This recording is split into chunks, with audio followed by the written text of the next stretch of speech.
I'm Gloria Strode, and welcome to Straightforward. Today we have our Congressman from the 2nd Congressional District of Georgia, Congressman Sanford Bishop. Welcome. Thank you. Glad to be here. Thank you so much for the invitation. Oh, yes, sir. We are at the 2020 census, and it is a very, very important issue. I just wanted you to come by and share with our community. You have how many counties in the 2nd Congressional District? There are 29 counties in the 2nd Congressional District. 29 counties. 3 of them are urban and 26 of them are rural counties. 3 urban and 26 rural. Yes. So you have extremes. Yes, so what we need in our urban, which is Albany, Columbus, and Macon. Yes. And then all the other counties, we all kind of need something different. That's true. So today you are here to educate and motivate all of us that live in the 2nd Congressional District. Congressman, why is the decennial important? Of course, we know it happens every 10 years, and it is mandated by the Constitution. It is? Right. Well, let me just say that when I was in Political Science 101 at Morehouse College. Oh, the Morehouse. Yes. Okay. My political science instructor gave us an assignment to bring in the definition of politics. Uh-huh. And what we did was we went to impress the professor. We went to the Encyclopedia of Political Science and to all of the publications to try to come back with an impressive definition. And so many of us wrote definitions that a page long. So we came into the class and he said, all right, what is your definition of politics? We raised our hands and he called on the first student. The first student started reading his definition. When he got about 4 or 5 lines, he stopped him and said, somebody else. And he called on 2 or 3 people and he said, everybody, put your pencils down and listen to me. Politics is no more or no less than who gets what, when, and how. Wow. That is the definition of politics. And that was way before you became a politician. That was... That's as a college student. That's as a college student. At the historical Morehouse. Since I have become an elected official and been involved in politics, that is the essence of what politics is. Who gets what, when, and how. It's elected officials and policymakers that make those decisions. Yes, sir. But there are parameters and regulations that are put in place, including the census. Including the census. That determine who gets what, when, and how. And the census is one of the very, very important tools that is utilized to distribute federal resources, but it's also utilized to allocate political power. Yes, sir. Redistricting is done at least once every 10 years based upon the census. And of course that determines how many people are in a congressional district, how many congressional seats are allotted per state, and that's based on the population because that population shifts, people move in, people move out, and each congressional district has to have the same number of people. Right now it's approximately 730,000 for the number of members of Congress that we have. So that's how you have almost 30 counties, 29. That's correct. And then in Atlanta, the Congressman Hank Johnson has 4. Exactly. Or roughly. That's correct. Right. And so your work is a lot of geography. That's why your field staff is all over the place. That's correct. Okay. All because it takes those 29 counties to equal the 730,000 people that are required by one congressional district. So you have a big workload. Yes, but it's not just the Congress. The city council that's elected by districts, they have to have approximately the same number of people in each district. The state legislature, they're elected by districts. Each of the state Senate seats, each of the state legislative districts has to have the same number of people. And of course, that will change depending upon population shifts within the state. So that's what we mean when the lines, that's correct. They redraw the lines. That's correct. They redraw the lines, they reapportion the seats to make sure that each of the legislative districts or the senatorial districts or the congressional districts has the same number of people. It's called one person, one vote, so that everybody's vote counts equally. That's on the political side. On the resource side, representation and the census is used to calculate how resources will be allocated, and those are done based upon census districts, census tracts. Yes, sir. So the number of people that are in a census tract will, and depending upon the demographics of those people, will determine what resources or what amount of resources will be allocated for various services. For example, you got educational resources. Yes, sir. You got Pell Grants, for example. Yes. College students want to go to college and want assistance, but based upon the count, the Pell Grant formula is designed so that each state with a certain number of people in certain census tracts will be allocated a certain amount of money.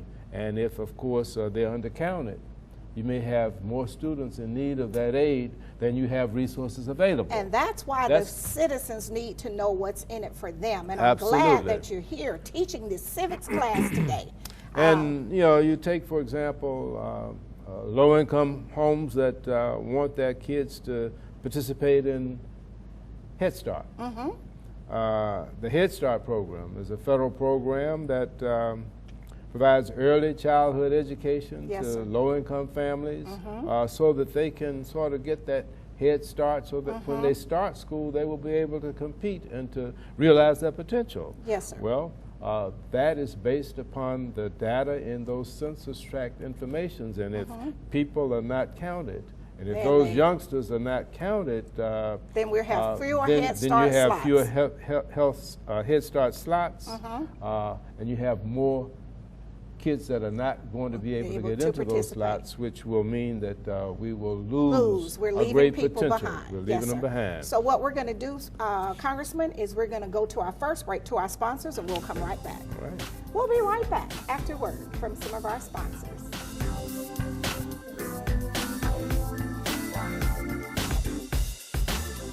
Straightforward is brought to you by Chalk by Quincy, introduces Excellence Redefined, timepieces of the finest technology, luxury, and class with tons of style at chalklifestyle.com. Renal Associates, LLC, a team of physicians dedicated to excellent kidney care with 5 convenient locations to serve you: Stark Avenue, Columbus; Bradley Park Drive, Columbus; Lafayette Parkway, LaGrange; West Washington Street, Eufaula; and Spring Street in Warm Springs. Vanessa Jackson's District 3 Successful Scholars Program, supporting students in achieving academic excellence, outstanding citizenship, positive social and cultural growth, believing in success for kids. Dr. Sheikha Shaw Family Medicine, connecting your health to your future. Dr. Shaw prides herself in providing compassionate health care and establishing long-lasting relationships. Conveniently located at 2827 Warm Springs Road, Suite 3B. Call her today at 706-324-4177. Walmart's reason for supporting Thurgood Marshall College Fund is simple. We like to win. And we have been given a lot of exposure to some incredible talent. And we also believe that it's a part of our responsibility to the community to give back. This is a great opportunity to do both. It's been a wonderful experience for us through the years. We've appreciated our partnership. We believe in return on investment, and we have definitely had a remarkable return. History is important because it shows where you're coming from and where you're going. Type 2 diabetes is something that runs in my family, which means I'm at risk. In fact, 1 in 3 American adults are at risk for developing type 2 diabetes. And knowing this, if I do nothing, that family history becomes my family's future. And my family is too important to me for that. Take the risk factor assessment today at AskScreenKnow.com. Hi, I'm Bo Pelini. Please join the fight to put an end to homelessness among our military vets. You can find them on a street corner, in a homeless shelter. Veterans who served America in her time of need. Now, they need your help.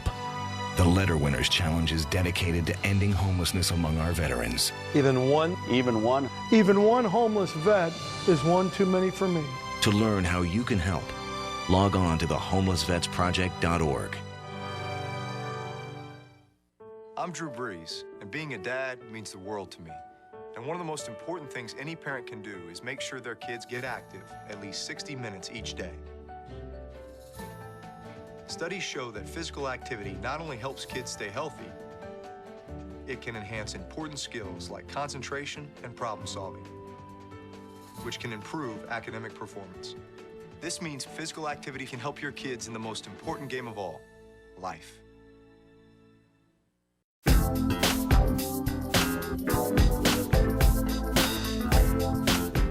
welcome back to Straightforward. I'm continuing my conversation with our Congressman from the 2nd Congressional District, Congressman Sanford Bishop. You are an excellent civics teacher, and in your next career, you're going to be a professor.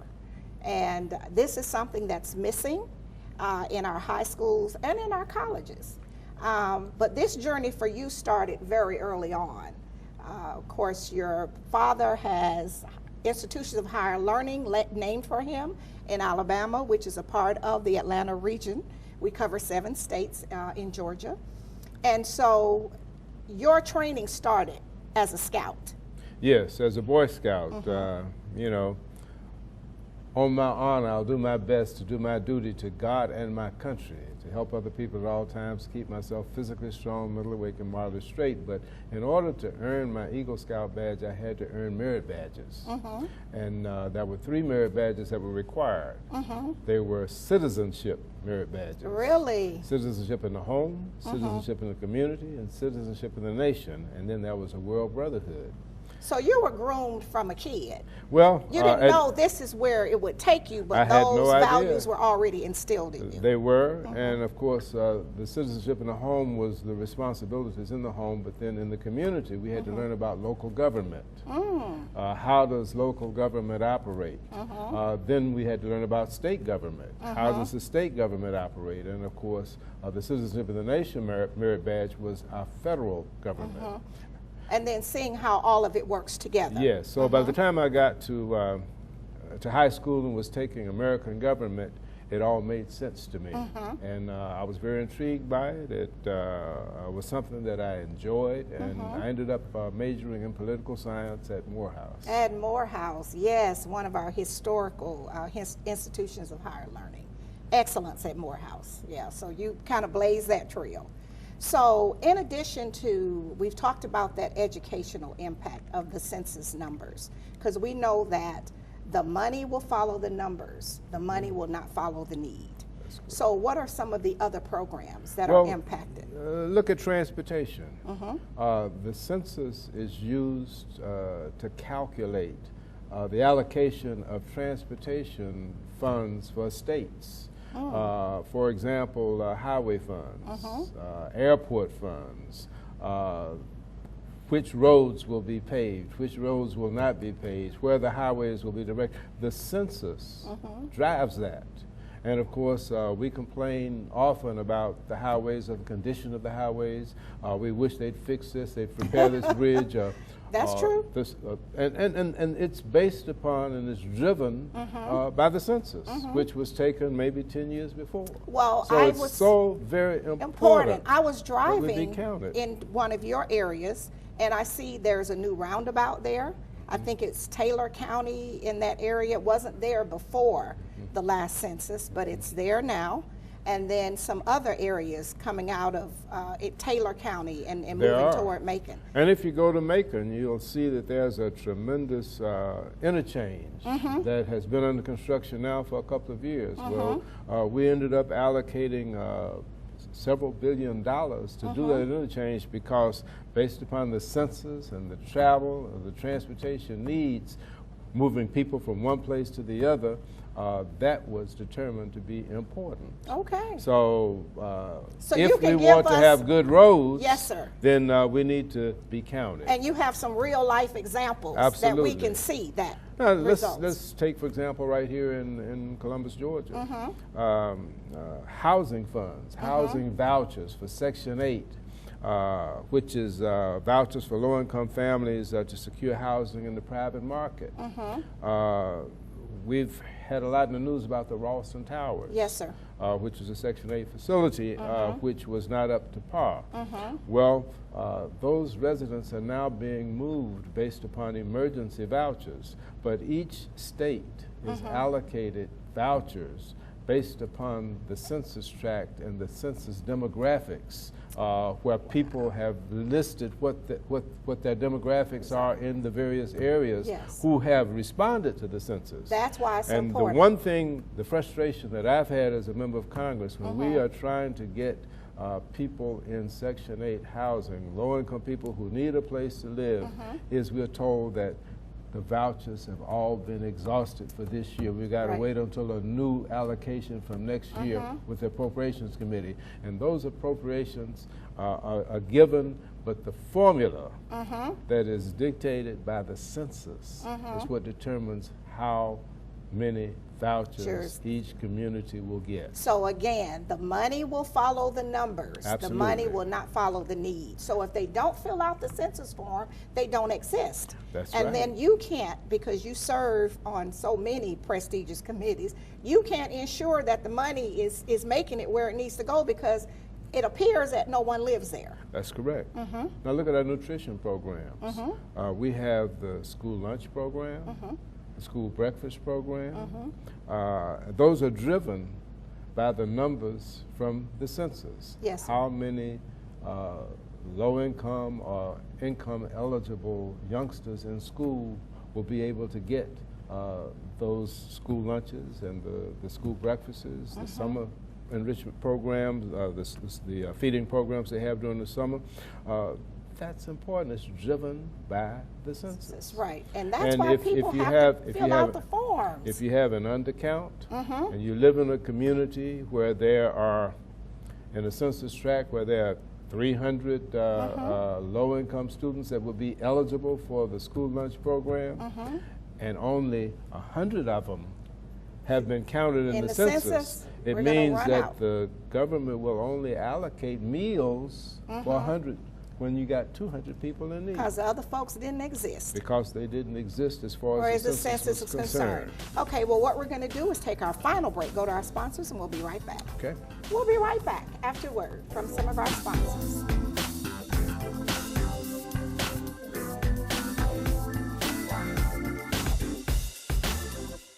Straightforward is brought to you by Warrior Outreach. Contact Command Sergeant Major Retired Sam Rhodes or Kathy Rhodes.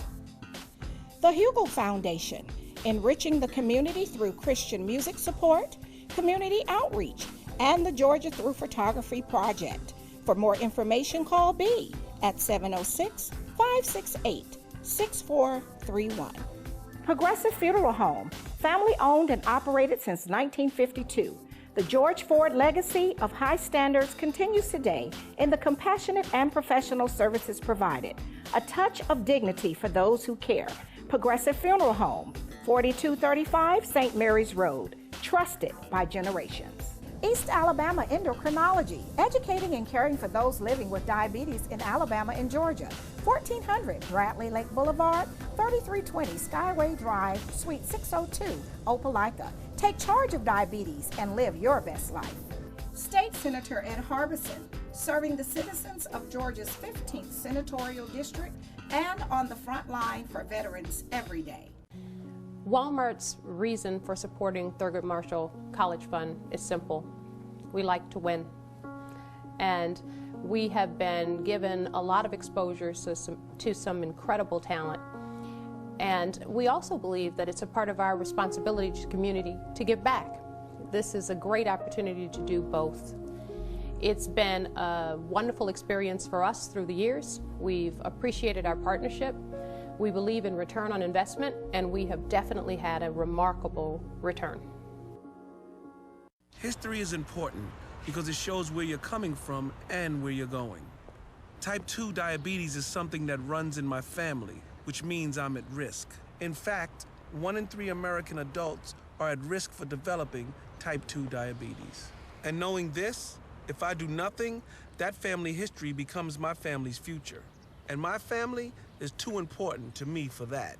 Take the risk factor assessment today at AskScreenKnow.com. Hi, I'm Bo Pelini. Please join the fight to put an end to homelessness among our military vets. You can find them on a street corner, in a homeless shelter. Veterans who served America in her time of need. Now, they need your help. The Letter Winners Challenge is dedicated to ending homelessness among our veterans. Even one homeless vet is one too many for me. To learn how you can help, log on to thehomelessvetsproject.org. I'm Drew Brees, and being a dad means the world to me. And one of the most important things any parent can do is make sure their kids get active at least 60 minutes each day. Studies show that physical activity not only helps kids stay healthy, it can enhance important skills like concentration and problem solving, which can improve academic performance. This means physical activity can help your kids in the most important game of all, life.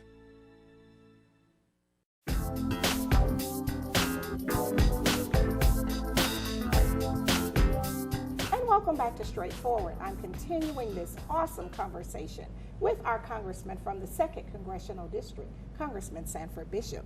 I am so excited that you are here to teach this lesson in civics and how all of this works, because we know that the money, those over $675 billion, almost $800 billion, right, will follow the numbers and not the need. So you have 3 urban, mostly 26 other rurals, and you have programs even for rural communities. Absolutely, and I have the good fortune of serving as chairman of the Agriculture Subcommittee of the House Appropriations Committee. It's Agriculture, Rural Development, Federal Drug Administration, and related agencies. Wow. We fund all of those for the United States of America and the territories.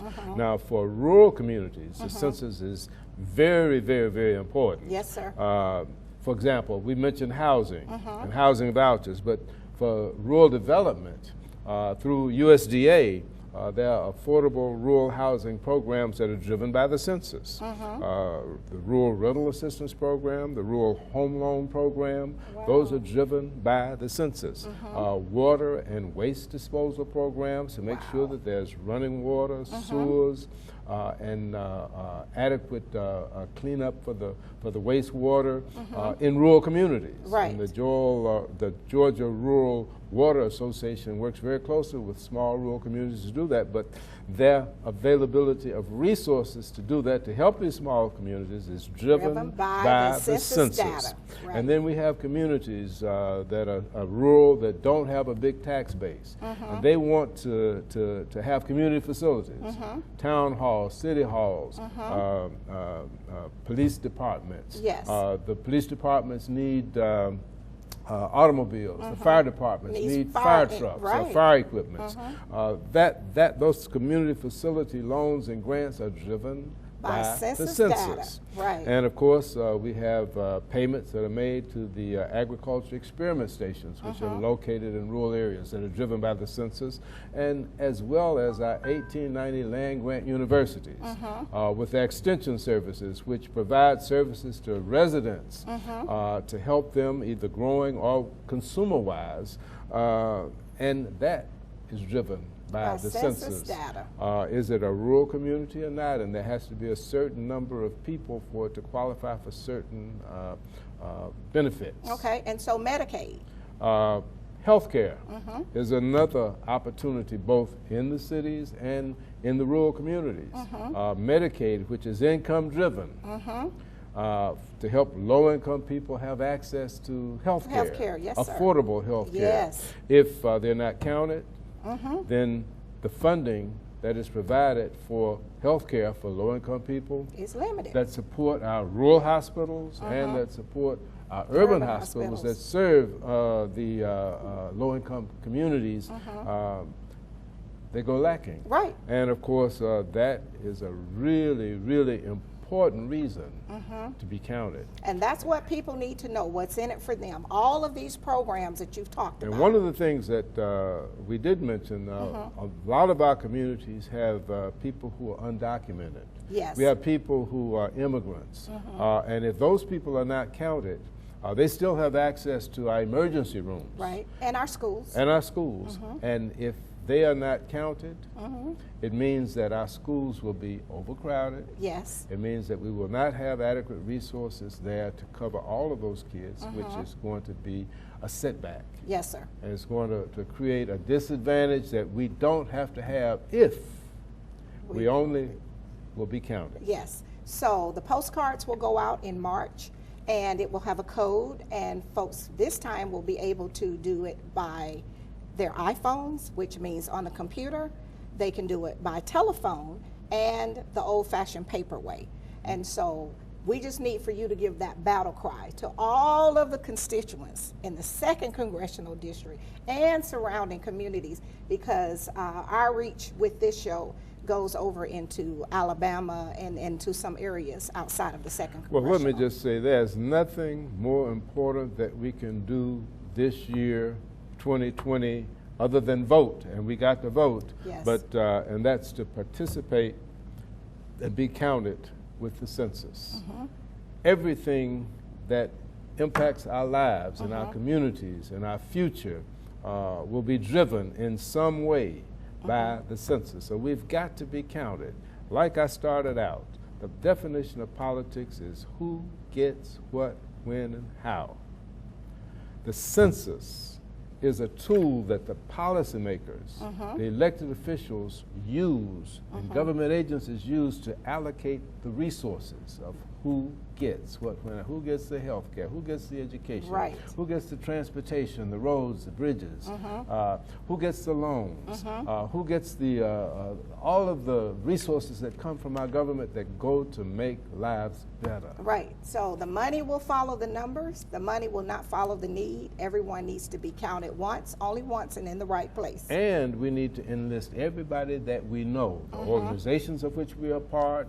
We need to get our churches involved in it. We need to get our sororities, our fraternities, our lodges, our Eastern Star chapters. Everybody should be in, trusted and voice. everybody should be talking about it. We should not let anybody go uncounted In the 2020 census. Well, Congressman, I thank you so much for all that you do for all of us in the 2nd Congressional District, particularly for Fort Benning. I have a special love. You've done a lot there. You continue to do a lot there to take care of our military and our soldiers.